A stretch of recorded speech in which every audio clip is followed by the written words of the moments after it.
Competitive exam படிக்கக்கூடிய அனைவருக்கும் mission விடாமுயற்சி போட்டித் தேர்வு மையத்தின் சார்பாக அனைவருக்கும் வணக்கம். நம்மளோட இன்ஸ்டியூட்டில் TNPSC, police exam, UPSC, banking, SSC, railway போன்ற அனைத்து தேர்வுகளுக்கும் சிறந்த முறையில் ஆன்லைன் மற்றும் ஆஃப்லைன் பயிற்சிகள் வழங்கப்பட்டு வந்துட்டுருக்கு. அது மட்டும் இல்லாமல் உங்களுக்கு ஆன்லைன் மற்றும் ஆஃப்லைன்லேயே டெஸ்ட் பேட்ச் ஆல்சோ கண்டக்ட் பண்ணிகிட்ருக்கோம்.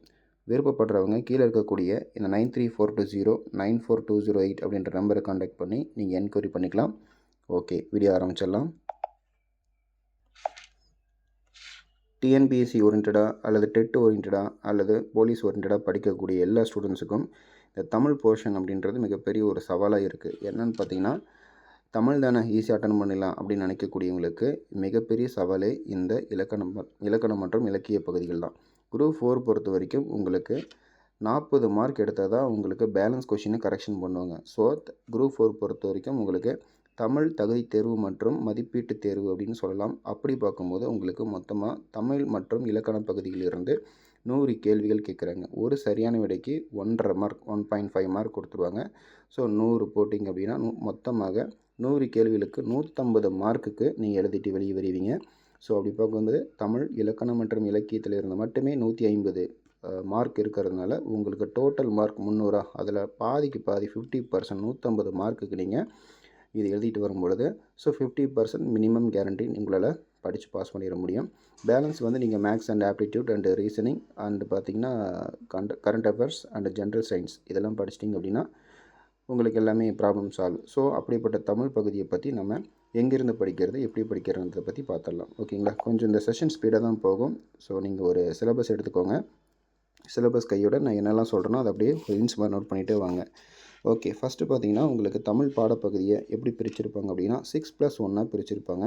இந்த 6ன்றது உங்களுக்கு இலக்கண பகுதியாகவும் 1ன்றது இலக்கிய பகுதியாகவும் மொத்தமாக உங்களுக்கு 7 யூனிட் இதில் வந்து கவர் ஆகும். மொத்தம் 7 யூனிட்டில் வந்து கிட்டத்தட்ட ஒரு 80 முதல் 90 டாபிக்ஸ் வந்து இதில் வந்து கவர் ஆகிற மாதிரி இருக்கும். மொத்தமாகவே உங்களுக்கு மேக்ஸிமம் உங்களுக்கு நீங்கள் புக்கில் இருந்து மட்டுமே படிச்சிங்க அப்படின்னா உங்களுக்கு 80லேருந்து 85% மதிப்பெண்கள் இதுக்குள்ளேயே கவர் ஆகிரும். முடிஞ்ச அளவுக்கு ஸ்கூல் புக்ஸ் மட்டும் ஃபர்ஸ்ட்டு ப்ரிஃபரன்ஸ் கொடுத்து கவர் பண்ண பாருங்கள். ஏன்னா நீங்கள் புது புக்கை வாங்கிட்டு தான் இருப்பீங்க. திடீர்னு நாளைக்கு எக்ஸாம் இன்றைக்கி புதுசாக ஒரு புக் ரிலீஸ் பண்ணுவாங்க, இதை படிங்க. போன வருஷம் அந்த புக்கை வந்து பிரிண்ட் பண்ணி நான் வந்து இஷ்யூ பண்ணேன், அதில் வந்து 2 கேள்வி வந்திருக்கு, 3 கேள்வி வந்திருக்கும்பாங்க. அதில் நம்பாதீங்க. முதல்ல நீங்கள் தயார் செஞ்சு கம்ப்ளீட் பண்ண வேண்டியது ஸ்கூல் புக்கு மட்டும்தான். ஸ்கூல் புக்கு வந்து முடிச்சிட்டிங்க அப்படின்னாவே ஆல்மோஸ்ட் நீங்கள் படிச்சிட்டிங்கன்னு அர்த்தம். சரிங்களா? ஸ்கூல் புக்கு முடிக்காமல் அவுட் சோர்ஸை தேடி போய் டைம் வேஸ்ட் பண்ணுறதை நிப்பாட்டிடுங்க. ஓகே, ஆரம்பிச்சிடலாம். முதல்ல என்னென்ன யூனிட்டில் இருக்குன்றதை பார்த்தலாம். ஃபஸ்ட்டு 6+1 சொன்னால் அந்த 6 யூனிட் என்னன்றதெல்லாம் சொல்லிடலாம். அழகு 1 பாருங்கள். அழகு 1ன்றது இலக்கணம். இதில் வந்து 25 கேள்வி கேட்பாங்க. அதுக்குள்ளே என்னெல்லாம் வரும்னு பார்த்துடலாம். ஃபஸ்ட்டு பிரித்தெழுதல் சேர்த்தெழுதல் வந்துடும். 2வது குறில் நெடில் வேறுபாடு, சந்திப்பிழை எழுத்துப்பிழை, ஒற்றுப்பிழை அறிதல், லகர நகர வேறுபாடுகள். அடுத்தது இணை எழுத்துக்கள், சுட்டு எழுத்துக்கள், வினா எழுத்துக்கள், ஒருமைப்பினம் அறிதல், வேர்ச்சொல் வினைமுற்று, வினையச்சம், வினை பாலனியும் பெயரச்சம், எதிர்ச்சொல், இலக்கண குறிப்பு, வினைச்சொல், 2 வினைச்சொற்களின் வேறுபாடு. ஸோ ஃபஸ்ட்டு யூனிட்டில் மட்டுமே கிட்டத்தட்ட பார்த்திங்கன்னா இவ்வளவு சப்டாபிக்ஸ் வருது. அதை பார்த்துக்கோங்க. 2வது வந்து பார்த்திங்கன்னா 2வது அலகு சொல்லகராதி. இதில் வந்து 15 கொஷின்ஸ் கேட்குறாங்க. இதனுடைய சப்டாபிக்ஸ் என்னெல்லாம் பார்க்கலாம். ஓரெழுத்து ஒரு மொழி, ஒரு பொருள் தரும் பல சொற்கள், ஒரு பொருட்பன்மொழி, ஒரு சொல்லிற்கு இணையான வேறு சொல் அறிதல், பல பொருள் தரும் சொல், பொருந்தா சொல்லை கண்டறிதல், அகர வரிசைப்படி சொற்களை சீரமைத்தல், இருபொருள் குறிக்கும் சொற்கள், பேச்சு வழக்கு, எழுத்து வழக்கு, பேச்சு வழக்கு சொற்களுக்கு இனியான தமிழ் சொல், பேச்சு வழக்கு தொடரில் உள்ள பிழை திருத்தம், சொல்லும் பொருளும் அறிதல், கோடிட்டெடுத்து நிரப்புதல், மறு ஊர் பெயர்கள், பிழை திருத்துதல். அடுத்தது சொற்களை இணைத்து புதிய சொல் உருவாக்குதல், அடைப்பிற்குள் உள்ள சொல்லை தகுந்த இடத்தில் சேர்த்தல். அடுத்தது அலகு 3. அலகு 3 பொறுத்த வரைக்கும் எழுதும் திறன் 15 கேள்விகள் கேட்குறாங்க.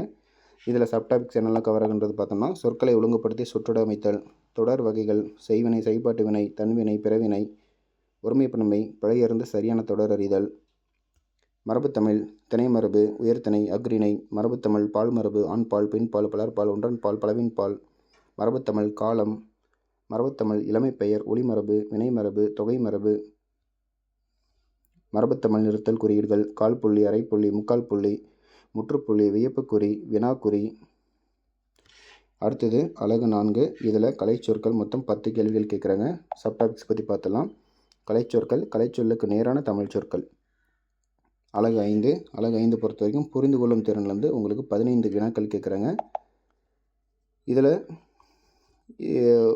ஒரே ஒரு சப் டாபிக் தான். இதில் எந்தெந்த புக்ஸ் வந்து கவர் ஆகுன்றதை பார்த்துக்கோங்க. பழமொழிகள் பொருளறிதல். ஓகேங்களா? அடுத்து உவமை தொடரின் பொருளறிதல், மரபுத் தொடரின் பொருளறிதல். 6வது யூனிட் எளிய மொழிபெயர்ப்பு. இதிலேருந்து உங்களுக்கு 5 கேள்வி தான் கேட்குறாங்க. ஒரு டிக்ஷனரி மாதிரி, அதாவது கலைச்சொற்கள் மாதிரி புக் பேக் கொஷின் வந்து படிக்கலாம். ஆனால் நீங்கள் புக் பேக் கொஷின் படிக்க ஆரம்பிச்சிங்கன்னா கிட்டத்தட்ட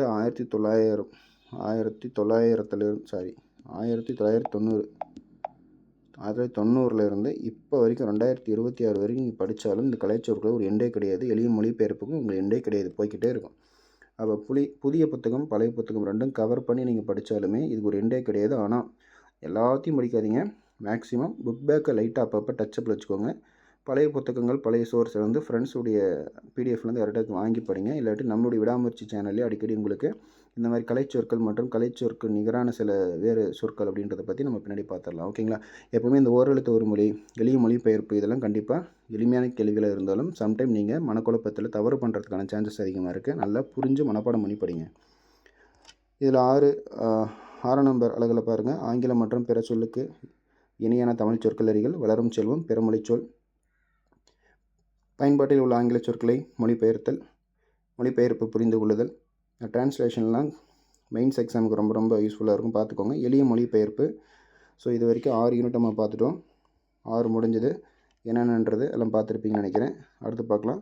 அழகு 7 பொறுத்தவரை இலக்கியம் பொறுத்த வரைக்கும் உங்களுக்கு தமிழ் அறிஞர்கள், தமிழ் தொண்டு இதிலேருந்து உங்களுக்கு 15 கொஷின் தான் கேட்குறாங்க. ஸோ மெஜாரிட்டி உங்களுக்கு 85 இலக்கணத்துக்கு போயிடும். ரிமைனிங் 15 வந்து உங்களுக்கு இலக்கியத்துக்கு போயிடும். அப்போது மெஜாரிட்டி உங்களுக்கு 85 தானே. அப்போ இதுதான் இலக்கணத்துலேருந்து உங்களுக்கு மேக்ஸிமம் 65 to 70 வரைக்கும் உங்களுக்கு புக்கில் மட்டும் தான் கொஷின்ஸ் கேட்பாங்க. மிச்சம் ஒரு 10லேருந்து 15 கொஷின்ஸ் வந்து அவுட் சோர்ஸ் தேடி தான் போங்க. அந்த வெறும் 10லேருந்து 15 கொஷின் அவுட் சோர்ஸுக்காக உங்களுடைய டைமை மெனக்கெட்டுக்கிட்டு நீங்கள் வெளி புத்தகங்கள்லாம் வாங்கி படிக்கிறது, வீட்டில் அடுக்கிறது, இந்த மாதிரி டைம் வேஸ்ட் பண்ணாதீங்க. யார் அவுட் சோர்ஸ் புக்கு வாங்கணும் அப்படின்னா கிட்டத்தட்ட சிலபஸ் தமிழில் கொடுக்கப்பட்ட டிஎன்பி சிலபஸ் நான் கவர் பண்ணிட்டேன், எல்லா புக்ஸையும் கரைச்சி குடிச்சு முழுங்கி ஏப்பம் விட்டுட்டேன், எல்லா புக்குமே அக்கு வேறு ஆணி வேற பிசுறு தட்டாமல் எந்தெந்த டாபிக் எந்த பேஜில் இருக்குன்றதை பார்க்காமே சொல்லுங்கள் அப்படின்றவங்களுக்கு மட்டும்தான் அவுட் சோர்ஸ் வந்து செட் ஆகும். அவுட் சோர்ஸ் வந்து நீங்கள் வாங்கி வச்சுக்கிட்டு இதையும் அதையும் போட்டு மண்டை குழப்பி மெண்டலாகி நீங்கள் இருக்கிற நேரத்தை விட்டுட்டிங்கன்னா கண்டிப்பாக கோட்டை விட்டுருவீங்க. நான் சொல்லிக்க விரும்புகிறது ஒன்று தான். நீங்கள் முதல்ல பண்ண வேண்டியது 65 to 70 மார்க் வர கேள்விகள் கேட்கக்கூடிய ஸ்கூல் புத்தகங்களை முதல்ல முடிக்கிறது தான் முதல் வேலை.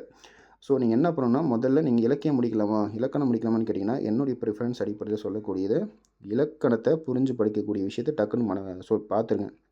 இலக்கியம்னா நீங்கள் மனப்பாடம் பண்ண வேண்டிய விஷயம் தான். சும்மா ட்ராவல் பண்ணும்போது இல்லை ஏதாவது கொஞ்சம் ரிலாக்ஸ் டைமில் நடக்கும்போது வாக் பண்ணும்போது அதெல்லாம் நம்ம வந்து ஜஸ்ட் என்ன பண்ணிக்கலாம், வாக்கிங் பண்ணும்போது கூட ப்ளூடூத் ஹெட்செட் போட்டு கூட நம்ம போகும்போது அப்படி கேட்டுக்கலாம்.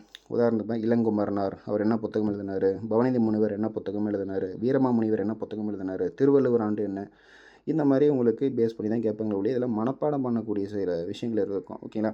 பாரதிதாசன் பற்றி பாவேந்தர் பாரதிதாசன், சுப்பிரமணிய பாரதியார், அவங்களுடைய அப்பம்மா யார், அவங்க எங்கே பிறந்தார், என்ன வருஷம் பிறந்தார், அவருக்கு வழங்கப்பட்ட விருதுகள் என்னென்ன, இந்த மாதிரி கேட்பாங்க. சரிங்களா? வருஷம் எப்பயுமே பாரதிதாசன் பற்றி கேட்பாங்க. பட் இந்த வருஷம் என்னன்னு தெரில, கொஞ்சம் கேட்குறது டவுட்டாக இருக்குன்ற மாதிரி எல்லோரும் சொல்லிக்கிறாங்க. எனவே கேட்டாலும் சரி கேட்கலாலும் சரி நீங்கள் கொடுத்த வேலையை முடிச்சிருங்க. ஓகேங்களா? அப்போது அழகு 7 பொறுத்த வரைக்கும் இலக்கியம், தமிழ் அறிஞர்கள், தமிழ் தொண்டு இதில் 15 கொஷின் கேட்குறாங்க.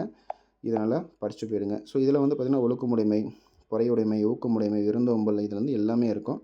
ஸோ இதெல்லாமே 1 by 1 நான் சொன்னோம் அப்படின்னா உங்களுக்கும் டைம் பத்தாது. முடிஞ்சால் அப்படியே ஸ்க்ரீன்ஷாட் எடுத்துக்கோங்க. ஓகே. அடுத்தது நாலடியார், நன்மணிக்கடிகை, பழமொழி 400, முதுமொழி காஞ்சி, தெருக்கடிகம், இன்னான் அறுப்பது, சிறுபஞ்ச மூலம், ஏலாதி, ஔவையார், தமிழின் தொன்மை, சிறப்பு, திராவிட மொழிகள், சிறப்பான செய்திகள், உவே சாமிநாத ஐயர், தே.பொ. Meenakshi Sundaram, C. Ilakkuvanar, Devaneya Pavanar, Pavalaeru Perunchithiranar, G U. Pope, Veeramamunivar, Pavendhar Bharathidasan, T K. Chidambaranar, Kunrakudi Adigalar, Kannadasan, Quaide Millat, Tharabharathi, Velu Nachiyar, Pattukkottai Kalyana Sundaram, Mudiyarasan, Tamil ஒளி, உருத்திரங்கண்ணனார், கி.வ. ஜெகநாதர், நாமக்கல் கவிஞர். ஸோ இது வரைக்கும் நீங்கள் வந்து எல்லாமே கலெக்ட் பண்ணி படித்து தான் ஆகணும். நான் மறுபடியும் சொல்கிறேன், இலக்கணம் படிக்கும்போதே அப்பப்போ ஒரு டச்சப்பில் இலக்கியம் லைட்டாக படிச்சுக்கிட்டே வாங்க. ஒவ்வொரு புத்தகத்துக்காக வழங்கப்பட்ட பரிசு, அந்த புத்தகம் யார் எழுதுனாங்க, எந்த வருஷம் எழுதுனாங்க, அந்த புத்தகத்தின் மறுபெயர், அந்த புத்தகம் உணர்த்தக்கூடிய விஷயம் என்னென்ன. உதாரணத்துக்கு ஒருத்தரங்கண்ணனார் என்ன மாதிரியான வாழ்க்கை முறை, அவரோட பயோடேட்டா இதெல்லாம் கண்டிப்பாக கேட்பாங்க. நாமக்கல் கவிஞர் என்று அவருக்கு பெயர் சூட்டியது யார், இதெல்லாம் உங்களுக்கு கொஷினாக கேட்பாங்க. ஸோ நீங்கள் வந்து 6+1 அப்படின்ற மெத்தட் பேஸ் பண்ணி நீங்கள் இந்த வேர் டு ஸ்டடியை பயன்படுத்தி நீங்கள் பண்ணிங்கனாவே கிட்டத்தட்ட நீங்கள் 70 to 85% மார்க் வாங்கிடலாம். சரிங்களா? மிச்சம் இருக்கக்கூடிய இலக்கியத்தை மட்டும் நீங்கள் கொஞ்சம் நல்லா கான்சன்ட்ரேட் பண்ணி மனப்பாடம் பண்ணிவிட்டு மக்கடிச்சுட்டு போகிறது தான் உங்களுக்கு ஒரே வழி. ஓகேங்களா? ஸோ அது மட்டும் இல்லாமல் நம்மளோட இன்ஸ்டியூட்டில் ₹1 இலக்கண தேர்வு நம்ம கொடுத்துட்ருக்கோம். இது வந்து பழைய போஸ்டர் தான், பிரித்தெழுதல் நம்ம கொடுத்துருந்தோம். மொத்தம் 100 கேள்வி வெறும் ₹1 தான் கொடுத்தோம். கிட்டத்தட்ட ஜூலை 3ஆம் தேதி கொடுத்து ரொம்ப நாள் ஆச்சு.